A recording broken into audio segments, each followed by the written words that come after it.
Bon dia, benvinguts a Llibres que inspiren. Avui us porto aquest llibre amb un títol super suggerent que és La saviesa de la inseguretat. Només suggerent no pot ser aquest títol, La saviesa de la inseguretat. És que clar, llegeixes el títol i ja tens ganes de llegir-te el llibre sencer. I us haig de dir que és un llibre que podries aprofitar cada frase i cada paraula que diu l'autor. Alan Watts és un filòsof californià que va morir l'any 73. S'interessà molt per la filosofia oriental, la comprensió de la veritat, de la realitat, la recerca de la felicitat, l'elevació de la consciència, tots els temes que la gent que practiquem ioga ens interessen, no? Practiquem ioga per estar més tranquils, per trobar més felicitat, per descobrir una mica més qui som, tot plegat, no? Aquestes preguntes. Llibre molt interessant. Us en llegiré uns quants fragments, que de fet estaré traduint directament d'aquest llibre, que és la versió original, que és en anglès. No he fet la traducció abans, digueu-me gandula, però és que he triat molts fragments i, per tant, com que estaré fent la traducció directament, pot ser que en algun moment m'encalli una miqueta de paciència, sí? I el que faré serà, quan vagi sentint que haig de comentar alguna cosa, us ho comentaré, i si no, tiraré endavant amb les cites. Som-hi, doncs. Aquest llibre, que es titula La saviesa de la inseguretat, es subtitula Missatge per una època d'ansietat. Diu, comença el llibre. La llei de l'esforç invers. Quan intentes mantenir-te a la superfície, t'enfonses. Però quan intentes enfonsar-te, flotes. Quan intentes aguantar la respiració, la perds. Aquest llibre és una exploració d'aquesta llei en relació a la recerca de l'home per trobar seguretat psicològica i en els seus esforços per trobar certeses espirituals i intel·lectuals en la religió i en la filosofia. L'inseguretat que sentim avui dia és el resultat d'intentar trobar seguretat. Fixa't bé, l'inseguretat que sentim avui dia és el resultat d'intentar trobar seguretat. Però de manera contrària, la salvació o la salut mental consisteix en un reconeixement radical que no hi ha manera possible de salvar-nos. Ta-tan! Som-hi, doncs. Això era una petita introducció de l'autor. El creixement, aviam si aquest és el primer fragment, sí. El creixement d'un sentit molt acurat del passat i del futur ens dona, de manera corresponent, un sentit pàl·lid del present. És a dir, sembla que hem arribat a un punt on els avantatges de ser conscients han estat sobrepassats pels desavantatges de tanta consciència. És a dir, que aquesta extrema sensitivitat ens fa inadaptables. Som com mosques que s'han quedat enganxades a la mel. Com que la vida ens sembla tan dolça, no volem deixar-la anar. Però d'altra banda, com més ens hi involucrem, més atrapats ens hi trobem, més limitats i més frustrats. Estimem i odiem la vida en la mateixa mesura. Ens enamorem de gent, de coses, només perquè ens torturi l'ansietat que això ens genera. El conflicte no és només entre nosaltres i l'univers que ens envolta, sinó entre nosaltres i nosaltres mateixos. El fet de que vivim en un món, que el món és canviant i que ha de morir, desaparèixer, és el que li dona, de fet, aquesta vitalitat i el fet de que sigui tan espectacular, no? De fet, passar és viure i, en canvi, restar o continuar és morir. Això és molt interessant. En ioga parlem d'un concepte de morir, d'una resistència al morir, que es considera a la mort, que no vol dir la mort en si mateix, sinó tots els canvis pels quals hem de passar per poder-nos transformar, i es considera que aquesta resistència a la mort o al canvi és un dels grans obstacles, cleixes, diem en ioga, obstacles, que ens trobem per la nostra evolució personal i espiritual o per l'evolució de la consciència. Diu, doncs, Alan Watts, quedar-nos, passar és viure, quedar-nos, continuar, és morir. La vida, canvi, moviment i inseguretat són diferents noms per exactament la mateixa cosa. Vida, canvi, moviment i inseguretat, és molt bo afegir aquesta paraula, inseguretat, són diferents noms per la mateixa cosa. La consciència, allò que anomenem el jo, és simplement un flux continuat d'experiències, de sensacions, de pensaments, de sentiments en constant moviment. Però com que aquestes experiències inclouen memòries, tenim l'impressió que el jo és quelcom sòlid i estable.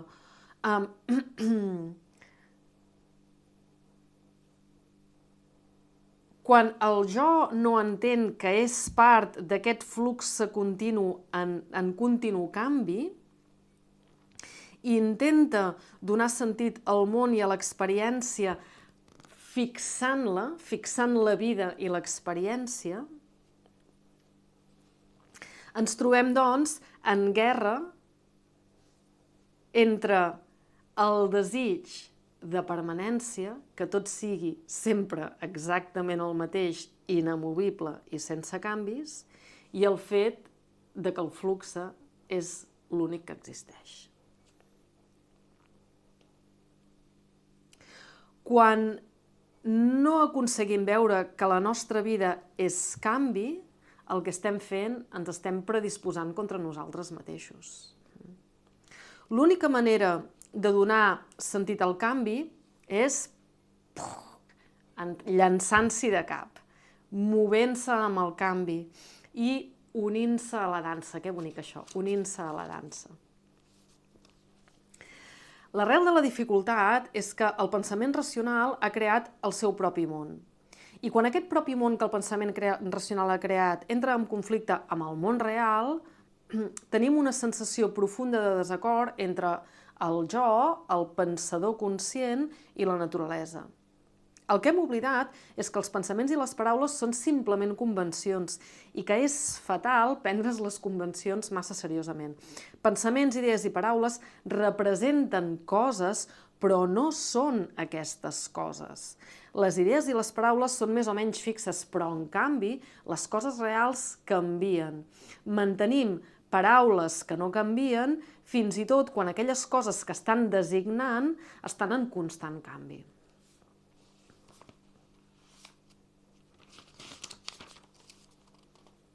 Definir vol dir fixar. Definir vol dir fixar. I aquí faig un saltet perquè vull passar aquí.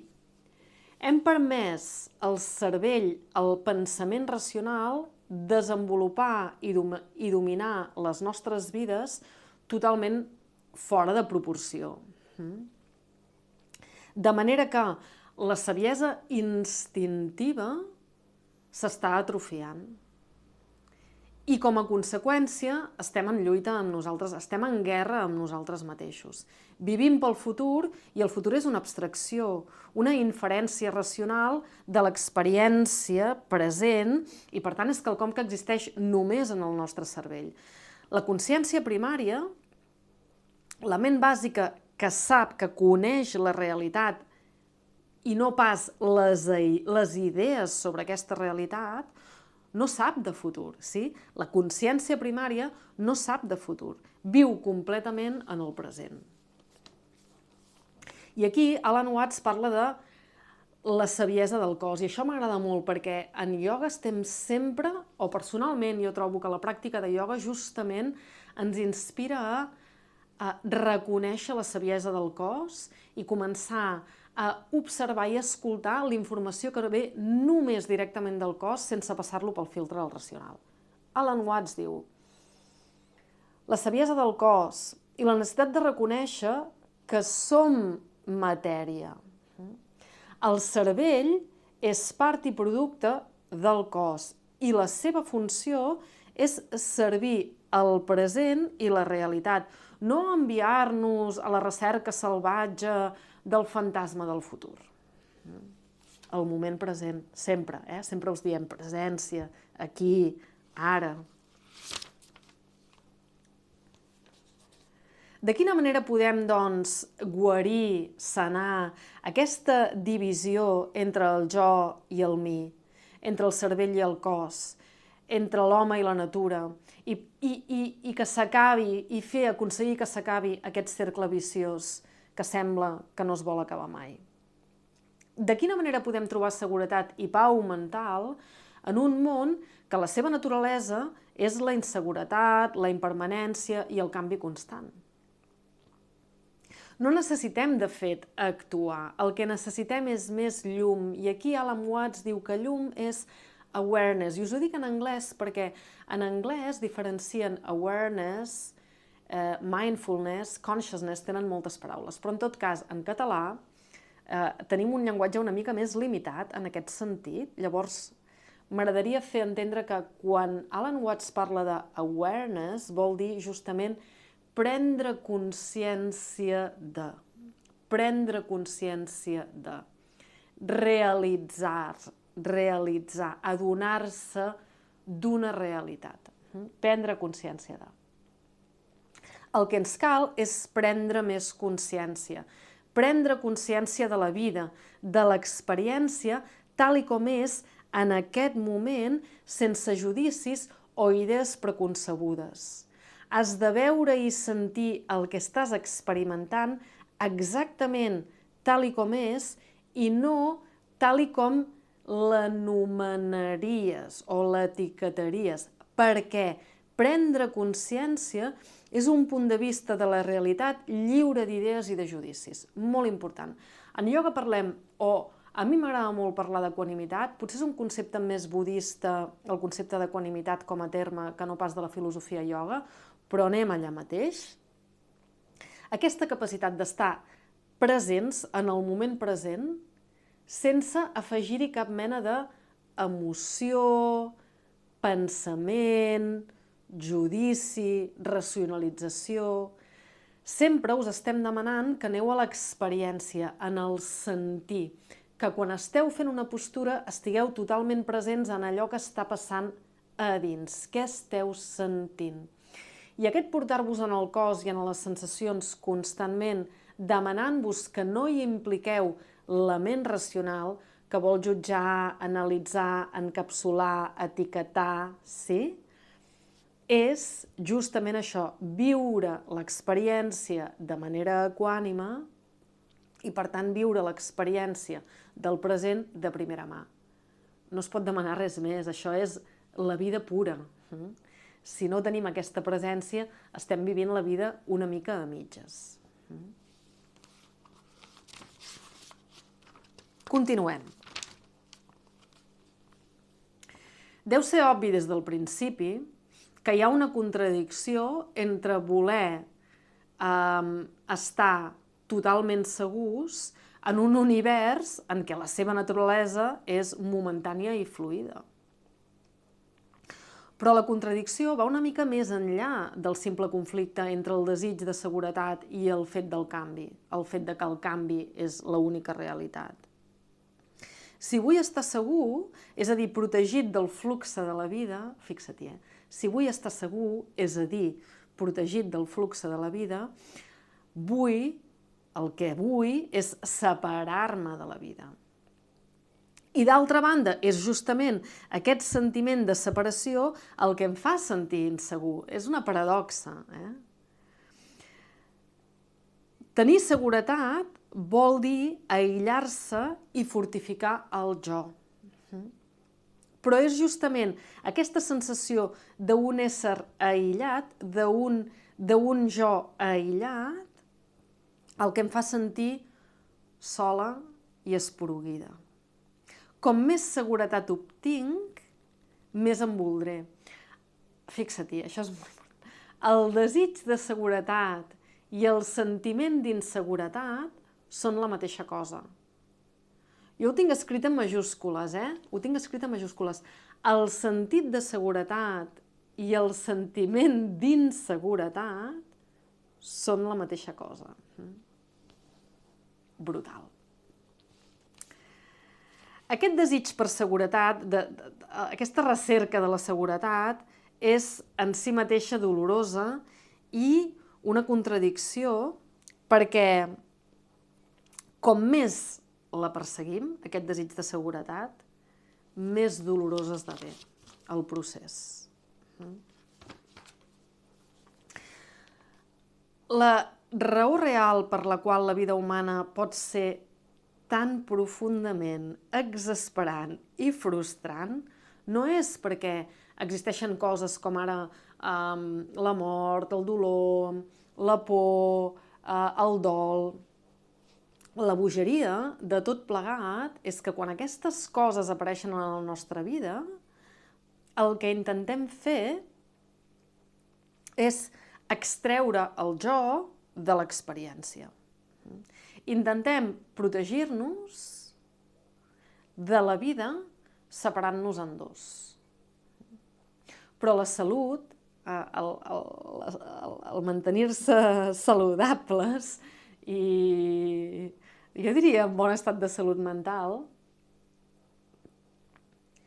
i integrats, rau en la realització que no estem dividits. Que nosaltres i la nostra experiència present són una sola cosa. Que no existeix un jo separat de l'experiència que puguem trobar. Això és molt important. Jo sóc només les meves experiències i les experiències estan sempre passant en temps present. Per comprendre aquest moment, no puc intentar separar-me d'aquest moment. Haig d'estar totalment present i tenir consciència del moment present amb tot el meu ésser. És l'única cosa que puc fer. Qualsevol altra cosa és una bogeria i és intentar atènyer l'impossible. La comprensió requereix una ment no dividida. Ser conscient de la realitat, del moment vital, viu, present, és descobrir que a cada moment l'experiència és l'únic que existeix. A cada moment l'experiència és l'únic que existeix. No hi ha res més enllà d'això. No hi ha un jo que experimenta l'experiència. Molt interessant. La no dualitat. En termes de felicitat i de plaer, en temps de felicitat i de plaer, estem normalment molt a punt per prendre consciència total i absoluta del moment i permetre que l'experiència sigui tot el que existeix. En aquests moments ens oblidem de nosaltres mateixos i la ment no fa cap mena d'intent de separar-se d'ella mateixa, de separar-se de l'experiència. Però quan arriba el dolor, ja sigui físic o emocional, ja sigui del moment present o un dolor anticipat, comença a produir-se aquesta escissió, aquesta separació i comencem a entrar en aquest cercle viciós. Però tan bon punt com queda clar que jo no puc escapar de cap manera de la realitat del moment present perquè jo no és res més que el que sé ara, aquest cercle viciós i aquest caos s'aturarà. No queda cap més possibilitat que prendre consciència del dolor, de la por, de l'avorriment, del dol i de la mateixa manera, amb tanta plenitud com ho fem quan arriba el plaer. El cos humà té uns poders espectaculars d'adaptació, tant física com psicològica, al dolor. Però aquests només poden posar-se en joc quan aquest dolor no està constantment sent reestimulat per aquest esforç interior d'allunyar-nos-en, de separar el jo del sentiment, de l'experiència. Aquest esforç de separar-nos del dolor crea un estat de tensió en el qual el dolor encara l'estimulem més. És com pel dolor és, vinga, no, més aliment, més llenya al foc. És posar més, és justament això, posar més llenya al foc. En canvi, quan aquesta tensió que genera la necessitat de separar-se del dolor desapareix, perquè ja no estem esforçant-nos per separar-nos del dolor, doncs de manera natural la ment i el cos comencen a absorbir aquest dolor i l'experiència que tenim canvia. Cada experiència és nova i a cada moment de les nostres vides estem enmig d'allò nou i desconegut. Molt interessant això, allò nou i desconegut. Quantes vegades heu sentit dir-nos que us endinseu en el desconegut? Perquè, fixa't bé, si tu entres a fer una asana que has fet 2000 vegades i entres sabent ja exactament quina és l'experiència que tindràs en aquesta postura, per exemple, si t'agrada o si no t'agrada, si t'obre les costelles o te les tanca, qualsevol cosa, si et genera escalfor o no, qualsevol cosa, si tu entres a la postura sabent ja exactament quina és l'experiència que tindràs d'aquesta postura, estàs vivint d'una memòria i no t'estàs permetent viure l'experiència directament i sense filtres. I per tant, ioga, que és vida, que és moviment, que és unió, no està passant. Diu Alan Watts. En aquest moment en què tu estàs en allò nou i desconegut, reps l'experiència sense resistir-la o sense etiquetar-la. I qualsevol sentiment de conflicte entre el jo i la realitat present desapareix. De fet, la vida ens està empenyent constantment cap al desconegut i resistir-se és totalment inútil. L'art de viure en aquest predicament consisteix justament en ser completament sensitiu a cada moment, en mirar cada moment com a quelcom profundament nou i únic i mantenir la ment oberta i totalment receptiva. I això és el que us demanem quan esteu fent asanes. Quan estic fent ioga, si jo vull que ioga sigui una pràctica transcendental, que em transformi i que sigui una eina que em serveixi pel meu dia a dia, cada vegada que faig una asana l'haig de fer amb aquesta actitud. És com entrar a l'asana per primera vegada, o amb els ulls d'un nadó, amb els ulls d'un infant, que no ha vist mai això i que està totalment, com diu aquí, totalment receptiu a allò que la vida li portarà. Aquesta curiositat és essencial, tant per la vida com per la pràctica de ioga.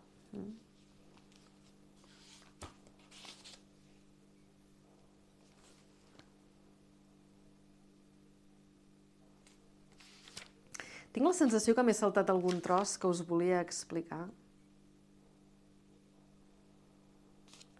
Un momentet,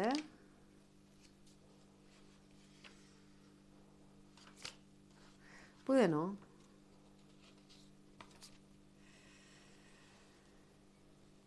To know, saber, per conèixer la realitat, no pots estar fora d'ella. No pots definir-la. Has d'entrar-hi en profunditat, has de ser la realitat i has de sentir la realitat. I això és justament el que us estem demanant en tot moment que feu en la pràctica de ioga. La pràctica de ioga és una experiència del moment present on el que estem intentant és sentir el moment present sense afegir-hi absolutament res més, sense afegir-hi absolutament res més. La informació que estem observant, escoltant, és la informació que ve directament del cos sense passar pel filtre del racional o de l'emocional. I quan som capaços de viure aquesta experiència directament sense reaccionar-hi, ioga està passant, però no només això, sinó que estem tenint una comprensió profunda de la realitat, que és que la realitat, la vida, és un flux en canvi constant i que no hi ha res fixe o que podem realment agafar i que no canviarà mai. I per tant, tal com diu Alan Watts, per tal de sentir-nos segurs, hem d'acceptar la inseguretat com a realitat total i absoluta.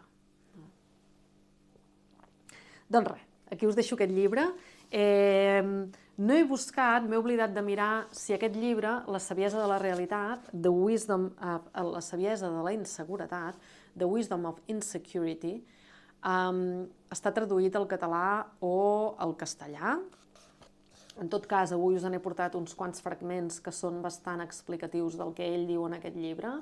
Com us he dit abans, és un llibre d'aquests que cada frase la podries aprofitar. És un llibre d'aquests de tauleta de nit, que només obres per qualsevol pàgina, llegeixes un paràgraf i ja te'n pots anar a dormir perquè ja tens molta informació i molta inspiració. És un llibre que parla directament a l'ànima i en aquest sentit us el recomano profundament. I res, ens trobem a la propera sessió de llibres que inspiren, que us portaré un altre autor dels que a mi m'inspiren i m'ajuden a portar-vos pràctiques inspiradores. Vinga, fins la propera!